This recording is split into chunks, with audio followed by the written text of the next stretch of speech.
Hello viewers, welcome to my channel numeracy maths classes. तो आज का टॉपिक है train, which is very important topic, जो कि आप देखेंगे आपको हर एग्जाम में जिसमें भी क्वांट एप्टीट्यूड आपसे पूछा जाता है, ट्रेन का एक ना एक क्वेश्चन आपको जरूर मिलता है। एक ट्रेन ने एक प्लेटफॉर्म को पास किया, कितना टाइम लगा, एक ट्रेन ने एक पर्सन को पास किया, या एक ट्रेन और एक पर्सन दोनों एक दूसरे की तरफ आ रहे थे तो कितनी देर में क्रॉस किया। इस तरह के डिफरेंट टाइप के क्वेश्चंस आपको देखने को मिल जाते हैं।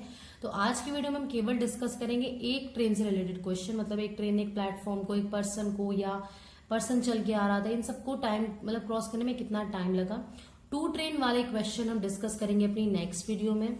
तो इस वीडियो को समझने से पहले आपको स्पीड, डिस्टेंस एंड टाइम की जो बेसिक वीडियो, मैंने 2 वीडियो अपलोड किए हैं लास्ट, जिसका आपको लिंक मिल जाएगा आई बटन पे प्रेस करके, और डिस्क्रिप्शन बॉक्स में भी उसका लिंक आपको मिल जाएगा। साथ ही आप एंड स्क्रीन में भी इन वीडियोस के लिंक को देख सकते हैं। तो वो वीडियो अगर आप देख लेंगे तो इजीली आप ये वीडियो समझ पाएंगे। तो चलिए स्टार्ट करते हैं। ट्रेन का टॉपिक स्टार्ट करने से पहले आपको मैं बेसिक फॉर्मूला बता देती हूँ, which is distance is equal to speed into time. Basic सा फॉर्मूला है, हमेशा यूज होता है। डिस्टेंस, स्पीड एंड टाइम वाले क्वेश्चन वहां पे से लर्न कर लेंगे। अब मान लो एक ट्रेन गिवन है, ठीक है, ट्रेन है, distance travelled by the train कितना होता है, लेंथ ऑफ द ट्रेन होती है। कैसे भाई, ट्रेन पूरी खुद की एक बहुत ज्यादा लंबाई होती है। मान लो कोई एक ऑब्जेक्ट है, अगर ट्रेन उसे पास करेगी तो ट्रेन से जो डिस्टेंस ट्रेवल होगा वो लेंथ ऑफ द ट्रेन के इक्वल होगा। मतलब हम हर जगह डी की जगह लेंथ ऑफ द ट्रेन के लिए डिनोट करें एल टी को, और स्पीड के लिए मैं एस टी डिनोट कर रही हूँ, जो कि शो करेगा स्पीड ऑफ द ट्रेन को। मेन चीज यहाँ से स्टार्ट होती है। मान लो एक पर्सन खड़ा था, ट्रेन ने उसे क्रॉस करना स्टार्ट किया। सपोज पर्सन यहाँ है, राइट, ट्रेन यहाँ तक आ गई, ठीक है, अभी क्रॉस तो नहीं करा, अभी तो यहाँ पे है ट्रेन। अब मान लो बीच में पहुंच चुकी है ट्रेन, मतलब यहाँ पर्सन खड़ा है और ट्रेन हमारी यहाँ तक पहुंच चुकी है, तो अभी भी क्रॉस तो नहीं करा है ना। अब ट्रेन क्रॉस करके यहाँ आ गई है, तब जाके क्रॉस हुआ ना वो पर्सन। समझ में आई बात? देखो, पहले ट्रेन थी आपकी यहाँ, जब उसने क्रॉस करना स्टार्ट किया, कुछ दूर चल के मान लो वो यहाँ पहुंची, तभी भी पूरी तरह नहीं हुआ है क्रॉस।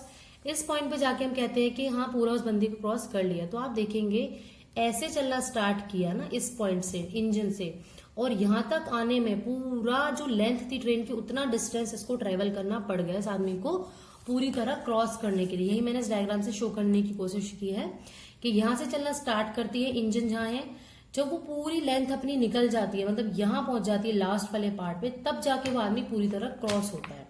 यानी कि जो distance travelled by the train था वो कितना हो गया, उसकी खुद की लेंथ के इक्वल। तो इस तरह के बिल्कुल नेग्लिजिबल, नगण्य हाइट के, नगण्य विड्थ के जो भी क्वेश्चन आएंगे जिनकी चौड़ाई ना के बराबर है, जैसे पर्सन है, कोई बॉय गर्ल है, पिलर है, कोई लैंप है, इस तरह के क्वेश्चन में जब ट्रेन क्रॉस करती है तो जो डिस्टेंस ट्रेवल होता है वो लेंथ ऑफ द ट्रेन के इक्वल होता है।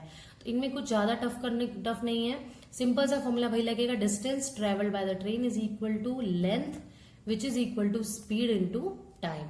ये तो थी बहुत सिंपल सी बात, आई थिंक आपको क्लियर हो गई होगी।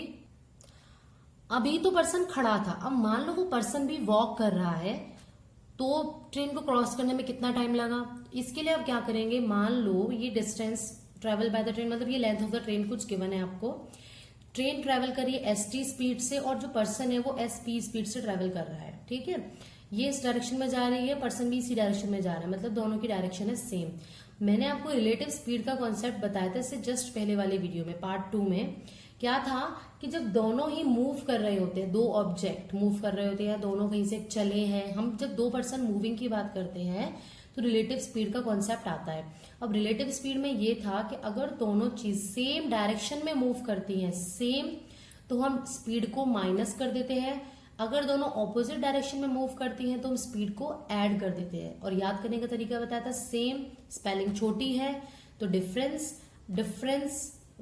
ऑपोजिट डायरेक्शन, स्पेलिंग बड़ी है तो ऐड करते हैं। अब इस केस में जब पर्सन मूव कर रहा है इस डायरेक्शन में, जिस डायरेक्शन में ट्रेन मूव कर रही है, तो आप रिलेटिव स्पीड क्या लेंगे, दोनों की स्पीड का डिफरेंस। अब obviously speed of the train ज्यादा होगी ना पर्सन से, तो S T minus S P आगे आ गया। तो डिस्टेंस के फॉर्मूले में आप क्या लिखेंगे, स्पीड इनटू टाइम, और स्पीड कौन सी, relative speed which is S T minus S P. इसी तरह अगर पर्सन इधर मूव कर रहा होता और ट्रेन इधर मूव कर रही होती, मीन्स ये हो जाती है आपकी ऑपोजिट डायरेक्शन, तो यहाँ आपकी जो रिलेटिव स्पीड है वो आ जाता है इन दोनों की स्पीड का सम। और सिंपल जैसे हम डिस्टेंस का फॉर्मूला लगाते हैं ना, स्पीड इनटू टाइम, वही लगाते हैं, स्पीड की जगह सिर्फ रिलेटिव स्पीड लिख देते। लास्ट कॉन्सेप्ट है, अगर किसी ट्रेन ने किसी प्लेटफॉर्म को पास किया है, ठीक है, तो उसको कितना टाइम लगा, इसको कैसे समझेंगे। मान लो ये हमारे पास एक, सपोज ये मेरे पास कुछ ऐसा सामान ज्यादा है नहीं, मान लो ये एक प्लेटफॉर्म है, ट्रेन ने यहां से चलना स्टार्ट किया, ये सपोज प्लेटफॉर्म है, ये ट्रेन है। अब ध्यान देना कि पूरी तरह क्रॉस करने में कितनी चली है ट्रेन। यहां से ट्रेन आ रही है, चलती गई ट्रेन, चलती गई ट्रेन, चलती गई, अब पूरा देखना अभी भी क्रॉस कर रही है, यहां तक आ गई है, ये पूरी लेंथ ट्रेन की आ गई, लेकिन अभी पूरा ये जो प्लेटफॉर्म है क्रॉस नहीं हुआ है, अभी भी चलती गई ट्रेन, चलती गई ट्रेन। जब ट्रेन यहां पहुंची, मतलब ये वाला डिस्टेंस भी इसने ट्रेवल कर लिया, तब हम कहेंगे कि हाँ ये पूरी क्रॉस कर गई, इसको यहाँ पे आके क्रॉस हो गया ना। इसका मतलब ये हुआ, जब किसी बड़ी चीज को ट्रेन क्रॉस करती है तो distance travelled by the train होता है इस पूरे की खुद की length of the train plus इस प्लेटफॉर्म की भी लेंथ। आपने देखा था ना, ऐसे क्रॉस करके गई, यहाँ पहुंच गई है, लेकिन अभी तक पूरी तरह क्रॉस नहीं हुआ, इसको क्रॉस करने में ये वाला लेंथ भी पूरा चलना पड़ गया, ठीक है। तो यानी कि जब आपकी कोई इस तरह की ऑब्जेक्ट होगी, मैंने डायग्राम से भी समझाया है, मान लो ये प्लेटफॉर्म है, ट्रेन ने यहां से चलना स्टार्ट किया, ट्रेन यहां पहुंच गई है, लेकिन अभी भी पूरी तरह क्रॉस नहीं हुआ है, पूरा यहां पहुंचने के बाद हम कहते हैं क्रॉस हुआ है। तो उस केस में प्लेटफॉर्म वाला डिस्टेंस भी ट्रेवल किया, तो distance travelled by the train इस केस में होता है length of the train plus length of the platform. Platform हो सकता है, कोई ब्रिज हो सकता है, कोई गुफा, केव हो सकती है, तो बस लेंथ ऑफ द ट्रेन और लेंथ ऑफ द जो भी प्लेटफॉर्म वगैरह है उसका आप सम कर देंगे तो आपको distance travelled by the train मिल जाएगा। ये थे आज के कॉन्सेप्ट। अब स्टार्ट करते हैं इनसे रिलेटेड कुछ क्वेश्चंस। क्वेश्चन है हाउ मेनी सेकेंड, देखो सेकेंड्स आ गया, आपको एक चीज का विशेष ध्यान रखना है कि यूनिट सेम होनी चाहिए, और मैंने फर्स्ट वीडियो में आपको यूनिट याद करने का तरीका भी बताया था, अभी फिर से रिवाइज करा देती हूँ। अगर आप किलोमीटर पर आवर से मीटर पर सेकेंड में चेंज कर रहे हैं तो उस केस में क्या होता है, आपको याद रखना 5/18 18/5 वाला कॉन्सेप्ट। किलोमीटर पर आवर से मीटर पर सेकंड में जा रहे हैं, वैल्यू छोटी कर रहे हो ना, तो आप छोटी वाली वैल्यू से मल्टीप्लाई करेंगे 5/18 से। सिमिलरली आप मीटर पर सेकंड से किलोमीटर पर आवर में जा रहे हो, बड़ी वैल्यू में जा रहे हो, तो आप 18/5 से मल्टीप्लाई करेंगे, ठीक है। और दूसरा तरीका ये बताया था, अगर 18 का मल्टीपल किलोमीटर पर आवर में गिवन है तो मीटर पर सेकंड में 5 का मल्टीपल आता है। अगर 18 3 सा 54 गिवन है तो यहाँ पे 5 3 सा 15 डायरेक्टली लिख सकते हैं। इसके लिए आप एक बार फर्स्ट वीडियो मेरी जरूर देख लेंगे, आपको अच्छे से समझ में आ जाएगा। तो चलिए स्टार्ट करते हैं question. How many seconds will a train 100 metre long running, length of the train दे दी 100 metre, at the rate of 36 kilometre an hour, मतलब ये स्पीड है, एक घंटे में 36 किलोमीटर चलेंगी, से 36 किलोमीटर पर आवर स्पीड दी हुई है। तो मान लो ये ट्रेन है आपकी 100 metre long, 36 kilometre per hour की स्पीड से चल रही है, to pass a certain telegraph post. Telegraph post अभी भी छोटा सा ऑब्जेक्ट है ना, नेग्लिजिबल डिस्टेंस का, विड्थ का। तो इस केस में जो distance travelled by the train है वो एक्चुअली कितना होगा, लेंथ ऑफ द ट्रेन यानी कि 100, स्पीड कितनी दी हुई है 36। तो डिस्टेंस का फॉर्मूला क्या होता है, स्पीड इनटू टाइम, है ना। लेकिन आपको आंसर पूछा है सेकंड में, और आप देखेंगे कि ये यूनिट थी ना 36 किलोमीटर आवर में थी और इसकी लेंथ 100 मीटर थी। तो आपको पहला क्या करना है, 36 डायरेक्टली नहीं लिख के उसको पहले मीटर पर सेकंड में चेंज करना है। अभी बताया था अगर 18 का मल्टीपल है तो 5 का मल्टीपल याद रखते हैं, 18 2 सा 36, तो 5 2 सा 10, यानी कि 10 मीटर पर सेकंड आप यहाँ पे यूज करेंगे। डिवाइड कर देना, 10 = t, यानी कि 10 सेकंड में से क्रॉस कर जाएगी। था ना इजी क्वेश्चन। कॉन्सेप्ट अच्छे समझेंगे तो क्वेश्चन अपने आप होते जाएंगे। अब मान लो एक ट्रेन है जो कि ब्रिज को क्रॉस कर रही है, ध्यान से देखना, सिंपल क्वेश्चन नहीं है। ट्रेन की लेंथ है 110 मीटर, ब्रिज की लेंथ है 132 मीटर, ट्रेन कितना टाइम लगाएगी, सिंपल है। Distance travelled by the train क्या बताया था बड़े ऑब्जेक्ट के लिए, कि length of the train plus length of the bridge, 110 plus 132 कितना हो गया, 242 मीटर ना, 242 मीटर हो गया। अब ये जो यूनिट थी, स्पीड थी, ये कितनी थी आपकी 36 किलोमीटर पर आवर। देखो ज्यादातर आपको 18 का मल्टीपल ही मिलता है देखने को, इसलिए वहां पे 5 का मल्टीपल डायरेक्टली यूज करते हैं, इनकी यूज करने की जरूरत बहुत कम ही पड़ती है एग्जाम में।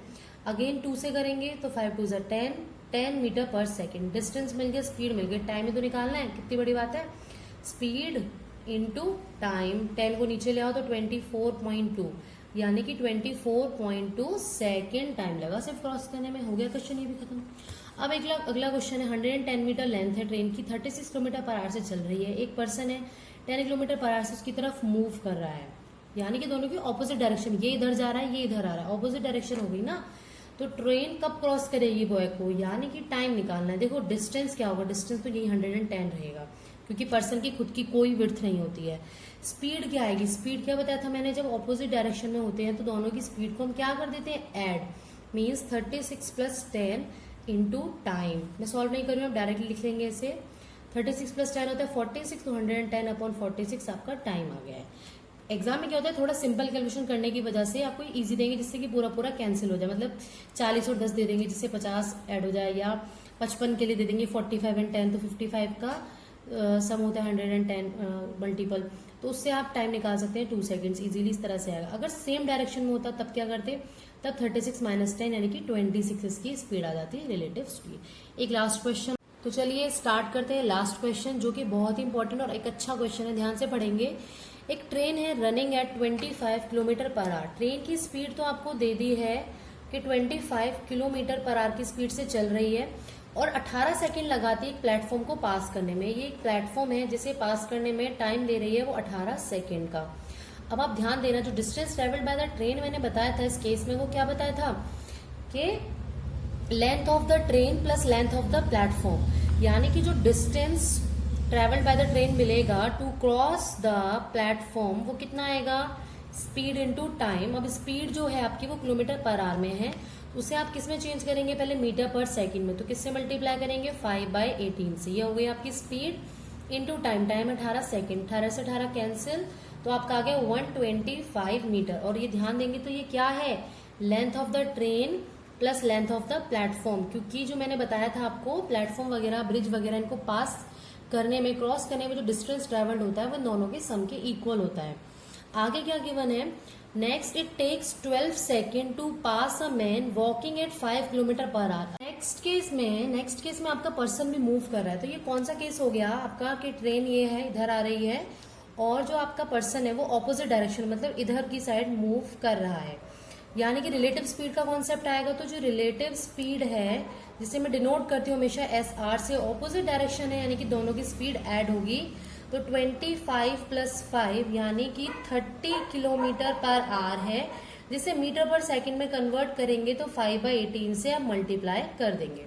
ये आ गई स्पीड। अब distance travel to cross the man, जो मैन को क्रॉस करने में डिस्टेंस लगा वो actually length of the train के ही तो इक्वल होगा या नहीं। स्पीड इंटू टाइम, स्पीड है 30 × 5/18 इंटू टाइम था 12 सेकेंड क्रॉस करने में लग रहे थे, 6 2 12, 6 3 18, 3 से मल्टीप्लाई किया 10, तो ये आ गया आपका 5 दूनी 10, 100 मीटर। यानी कि लेंथ ऑफ द ट्रेन आ गई 100 मीटर, जो कि हमसे पूछी थी। दूसरा लेंथ ऑफ द प्लेटफॉर्म पूछा था, दोनों की ट्रेन और प्लेटफॉर्म की लेंथ 125 है, तो ट्रेन की लेंथ माइनस कर दो, तो 125 में से 100 माइनस कर दो, तो 25 मीटर आपकी आ गई लेंथ ऑफ द प्लेटफॉर्म। यानी कि जो अब तक मैंने कॉन्सेप्ट समझाए थे वो सारे इस क्वेश्चन में यूज हो गए हैं। आई थिंक आपको क्लियर हो गया होगा। इन केस आपको कोई डाउट है तो आप इसे कमेंट सेक्शन में कमेंट करके जरूर पूछिए। मिलते हैं नेक्स्ट वीडियो में 2 ट्रेन वाले कॉन्सेप्ट के साथ, तब तक कीप वॉचिंग, बाय बाय।